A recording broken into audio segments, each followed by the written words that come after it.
Sometimes it can feel like everything around us is shouting for attention. This is 10 Better Minutes, a podcast that shares a calm collection of recent stories, reminding us there is more to the world than the hardest headlines. I am Ian Rhodes, your host, and I appreciate you joining me for a few minutes today. These stories offer a quiet reminder that everyday kindness and connection are still very much alive.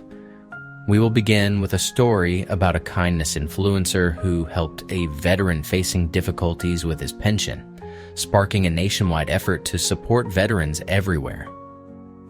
In December, kindness influencer Samuel Weidenhofer turned his attention to an 88-year-old veteran, Ed Bambus, who was dealing with financial pressure after a pension cut.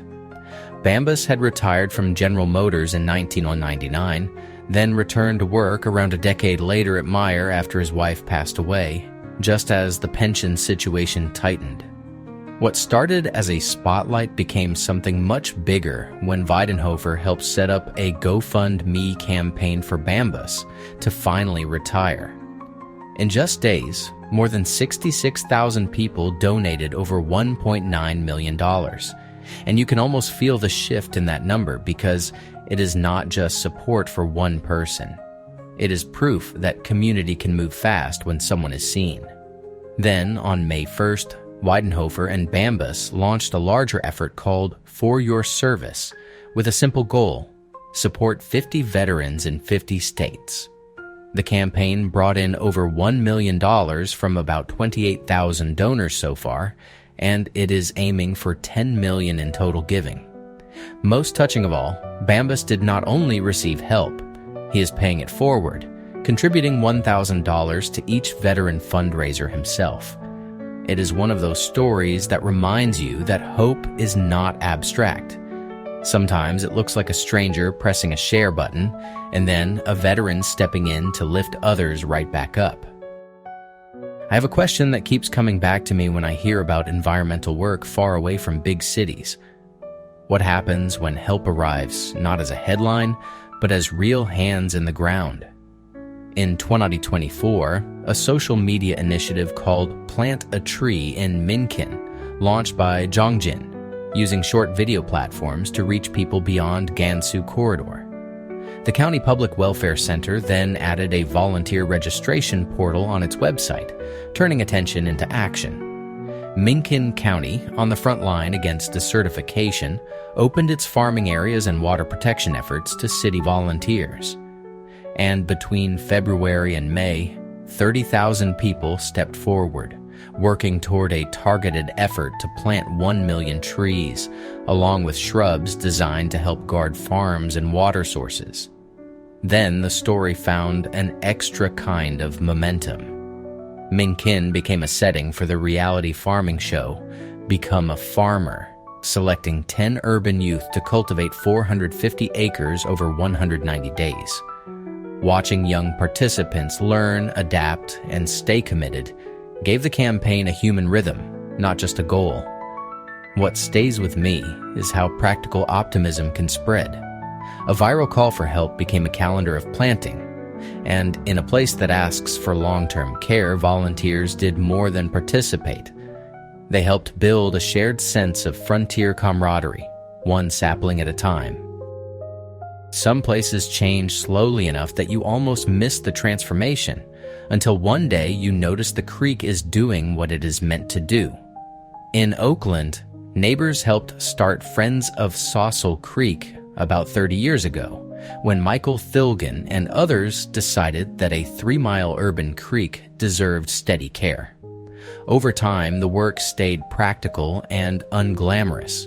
Volunteers weeded trails, cleared invasive vegetation, planted native plants, and kept paying attention to wildlife health. They also ran a native plant nursery and organized seed-collecting hikes, so restoration was not just cleanup, but replenishment. Today, that patience shows up in living details. The creek hosts a wild population of rainbow trout, a quiet sign that the habitat has become more suitable and more stable. It also supports a delicate population of pallid manzanita, a federally endangered shrub where the ground cover and conditions have improved enough to hold on to something rare. And at Fern Ravine, work has been underway since 2010, focused on restoring a second-growth coastal redwood forest. The progress there has been described as extraordinary, not because everything is perfect, but because the land keeps responding. What lingers for me is the faith in people. 30 years of small hands, repeated seasons, and ordinary focus turned a local waterway into a place where life can return and stay. There are moments when kindness shows up in the most surprising form, and this is one of them. It is a story about a young dog, a new home, and a warning wake-up that changed everything on last Friday in Whakatāne. Hazel was only 9 months old when she was living in a rescue setting, having been surrendered by 2 previous owners before a tenant adopted her. That adoption brought her into a real, steady routine, and then in Whakatāne last Friday, that home caught fire while her owner was asleep. In the kind of silence that can feel safe until it is not, Hazel decided she could not wait. She bit her sleeping owner and woke him up, giving him the chance to get out before the fire grew beyond what anyone could control. The owner escaped with only smoke inhalation, and firefighters were able to respond as the danger mounted. In the aftermath, Christina Eichler, the home's property manager, said, "Hazel saved his life." And Dora Motatenu from JDC Rescue put it in even clearer terms. She said the adoption saved Hazel, and Hazel returned the favor. It is a gentle reminder about trust in people and the trust we sometimes earn back in the smallest, bravest moments. On Oahu, the headlines can make it sound like the streets are clearing, but when you look closer, more families and children are reaching out for help. This story is about what that shift means and how one community effort is meeting people at the moment they are trying to start over. A January point-in-time count showed overall street homelessness dropped by about 20% from the prior year. Yet, homelessness among families with children rose sharply, up 19% from 2024 and up 43% since 2022. The same count found 802 homeless keiki on Oahu, and nearly 90% were staying in shelters.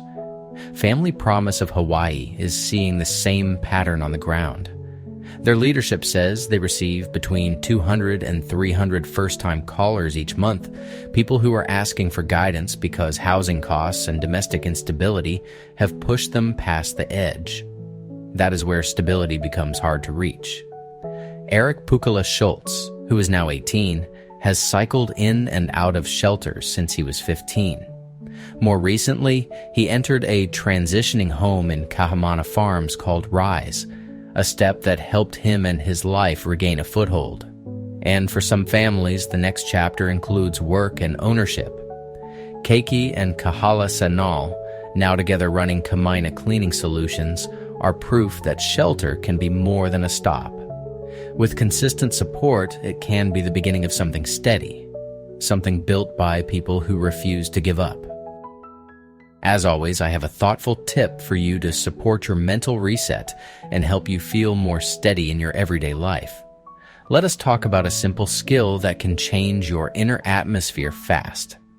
Today's tip is about knowing the difference between staying informed and staying flooded. Staying informed is when you choose your intake on purpose. You check the headlines, you learn what you need, and then you return to your real life. It leaves you clear enough to respond. You can name what you know without feeling tangled in it. Staying flooded is different.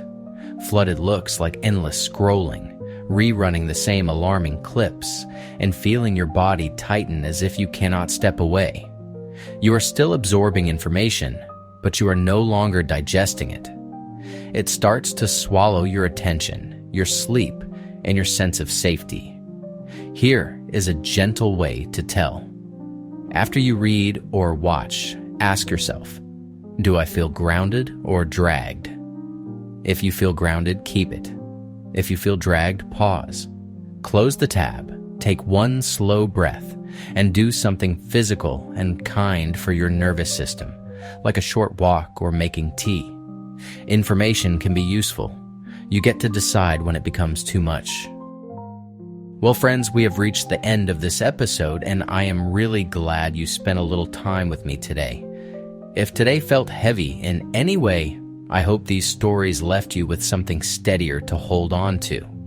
Not just headlines, but the everyday decency that keeps showing up, the kindness people practice when nobody's watching, and the quiet hope that grows in small places and spreads.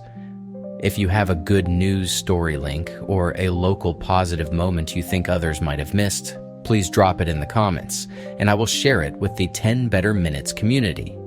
This is Ian Rhodes with 10 Better Minutes.